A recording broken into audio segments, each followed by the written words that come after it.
Suatu ketika di depan sebuah rumah terdapat sebuah tong sampah yang terbuka. Gerombolan lalat nampak terbang berpesta di atas tong sampah tersebut. Ada seekor lalat yang melihat pintu rumah terbuka lebar. Si lalat itu langsung menuju sebuah meja makan yang penuh dengan makanan lezat. "Saya bosan dengan sampah-sampah itu," kata si lalat.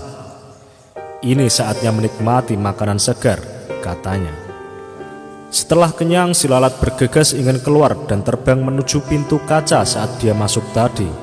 Namun, ternyata pintu kaca itu telah tertutup rapat. Si lalat hinggap sesaat di pintu kaca itu, memandangi kawan-kawannya yang melambaikan tangannya, seolah meminta agar dia bergabung kembali dengan mereka. Si lalat pun terbang di sekitar kaca, sesekali melompat dan menerjang kaca itu. Dengan tak kenal menyerah, si lalat mencoba keluar dari pintu kaca.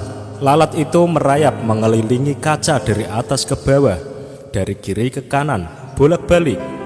Demikian terus dan terus berulang-ulang, hingga akhirnya nampak lalat itu terkulai lemas terkapar di lantai.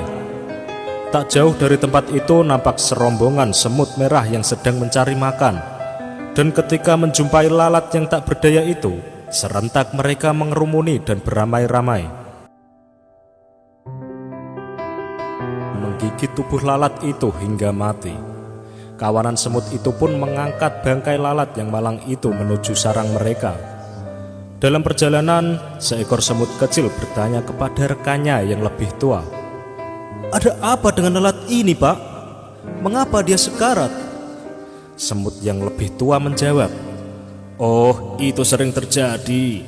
Ada saja lalat yang mati sia-sia seperti ini. Sebenarnya mereka ini telah berusaha. Dia sungguh-sungguh telah berjuang keras berusaha keluar dari pintu kaca.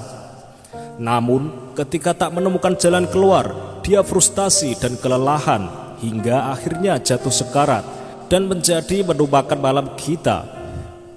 Semut kecil itu manggut-manggut, namun masih penasaran dan bertanya lagi, "Aku masih tidak mengerti. Bukannya lalat itu sudah berusaha keras? Kenapa tidak berhasil?" Masih sambil berjalan dan memanggul bangkai lalat, semut tua itu menjawab, "Lalat itu adalah seorang yang tak kenal menyerah dan telah mencoba berulang kali. Hanya saja dia melakukannya dengan cara-cara yang sama."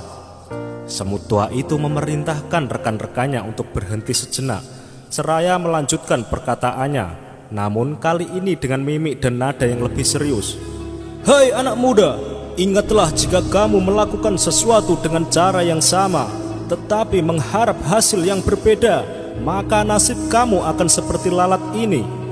Para pemenang tidak akan melakukan hal-hal yang berbeda, tetapi mereka hanya melakukannya dengan cara yang berbeda. Lihatlah anak muda, di atas pintu kaca itu terdapat lubang ventilasi udara. Jika lalat itu konsentrasi dan membuka pikirannya, maka ia akan berhasil keluar."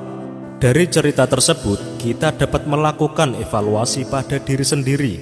Apa yang menyebabkan kegagalan atau faktor hidup Anda berjalan di tempat atau tanpa kemajuan? Kenalilah sumber-sumbernya.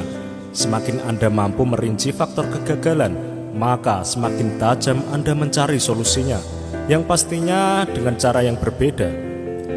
Pada waktu John F. Kennedy kalah dalam suatu pemilihan untuk merebutkan kursi calon wakil presiden Amerika pada tahun 1956.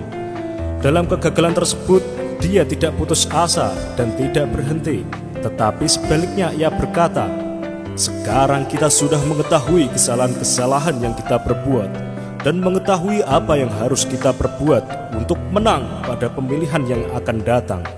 Kita akan melaksanakan pekerjaan yang besar itu lagi." Dan akhirnya pada pemilihan tahun 1960, Kennedy memenangkan. Bukan lagi wakil presiden yang ia menangkan, melainkan ia memenangkan sebagai presiden termuda Amerika Serikat. Nah sobat, semoga kisah dari lalat dan semut tadi dapat menginspirasi sobat semua.